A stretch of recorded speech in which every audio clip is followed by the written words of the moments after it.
Vodi Bacham on with us. He is the Dean of Theology of African Christian University. He's on Skype with us from Zambia.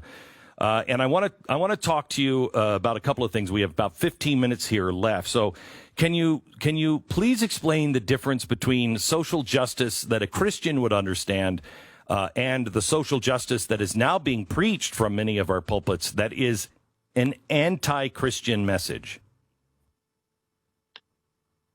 Well, social justice has been understood clearly for a while, and social justice is distributive justice.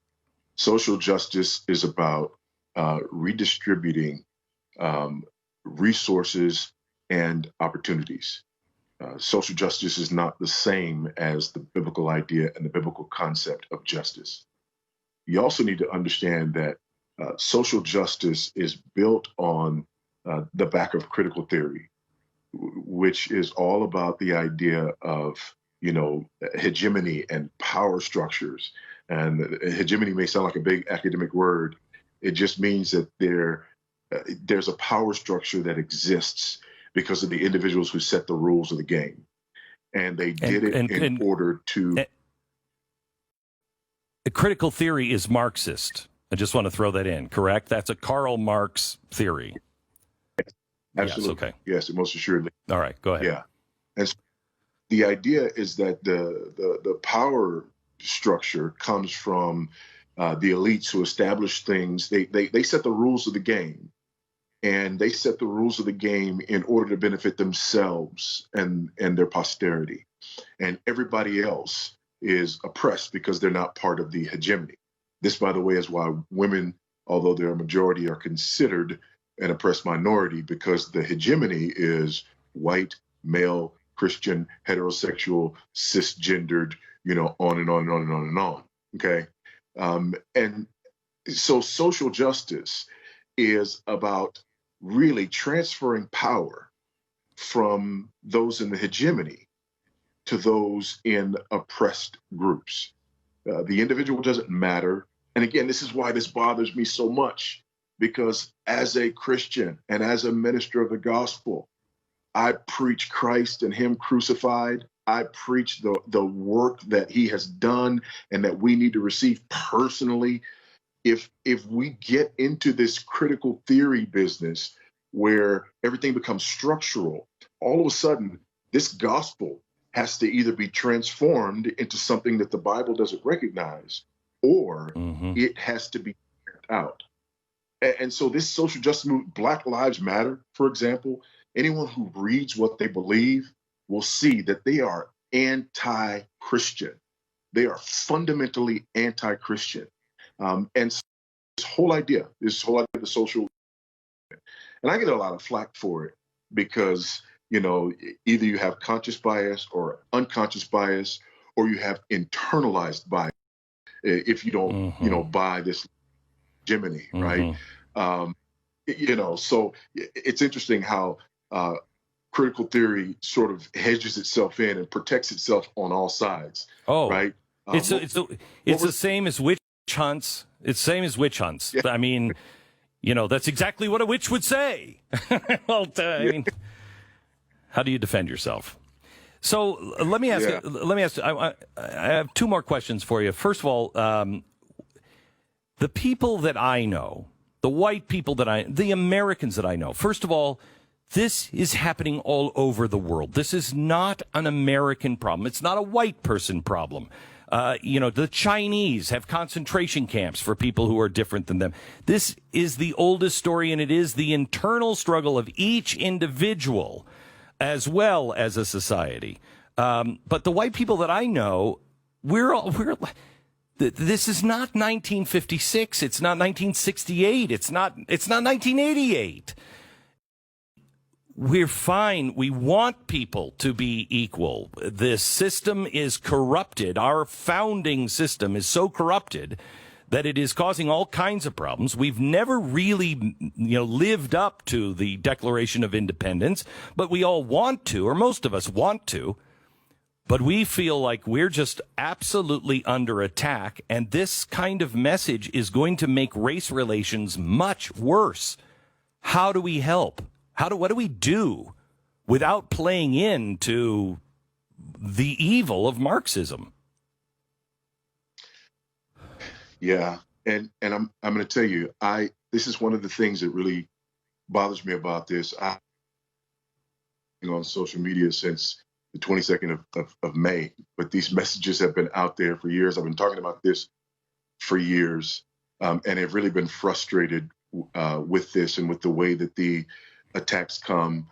I've been trying to talk about this from the perspective of the big picture.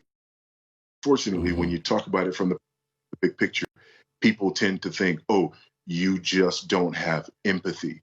You just don't have compassion. You just don't understand how bad it is. Me, who grew up in drug-infested, gang-infested South Central LA, born in 1969, grew up during the crack era, grew up during the crack wars, if you will, raised by a single teenage Buddhist mother. I wasn't raised in Christianity, never heard the gospel until I got to university. And so for people to try to marginalize me because I don't understand, I've been pulled over by the cops. I've been down on the sidewalk because I was in the wrong place at the wrong time. I know these kinds of things happen. And yet I still say that these ideologies are poisonous and they have to be confronted because these ideologies actually undermine our message as Christians. I'm concerned about people. I'm concerned about justice. I'm concerned about souls. And I know where this stuff comes from. I understand where it comes from. And I am not willing to lay down my Bible and have anyone force me to agree with certain things simply because if I don't, they will somehow label me and call me names. I couldn't care less about people labeling me and calling me names. I know who I am before God. My conscience is clear. And so I'm worried about this like you. I'm also an American who, as an expat in a foreign country, I've been to dozens of countries in the world. And there's two things that I know. Number one, Black people in America are the freest and most prosperous Black people in the world, period, bar none. The second thing is this: side of America think that we are the most oppressed people in the world. And people actually think that things like George Floyd are happening every day, that they're not an anomaly, but that they're commonplace. And the reputation has outside of our borders, it sickens me and it saddens me, but also the reputation that Black people have, that somehow we are weak and impotent and that we can't do or be anything unless white people do it for us, which, by the way, is kind of racist. I believe that by race, I am a descendant of some of the strongest people in the history of the world. We overcame slavery. And now we're bowing and scraping like we need somebody to do something for us. Our individuality is at stake. Our self-pride is at stake. And our trust in God as the answer and solution to our problems is at stake. And so for me, this is a very complex issue, but it's one that I'm very passionate about. I will tell you that I am struck by the first time I went to Israel, and I honestly didn't know much about the politics of the region. And I was walking down the street in the old city, and there's a place where the Palestinian section stops. It's just one street, one place. It's just an archway that separates the Jewish quarter from the Palestinian quarter. And you walk through it, and one is dirty and dingy and dark, and the other is light and bright and clean. And you are within 5 feet of both of those things. And it struck me that one side just says, I don't care what anybody else says, I'm doing this. And the other side has been told they're stopping you, and I'm the only one that can help you.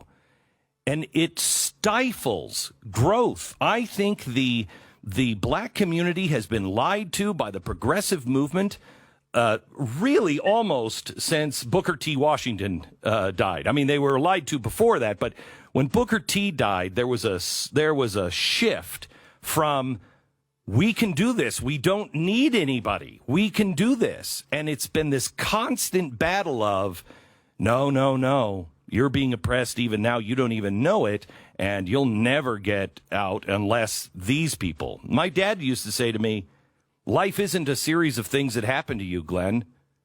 Life is what you do with those things.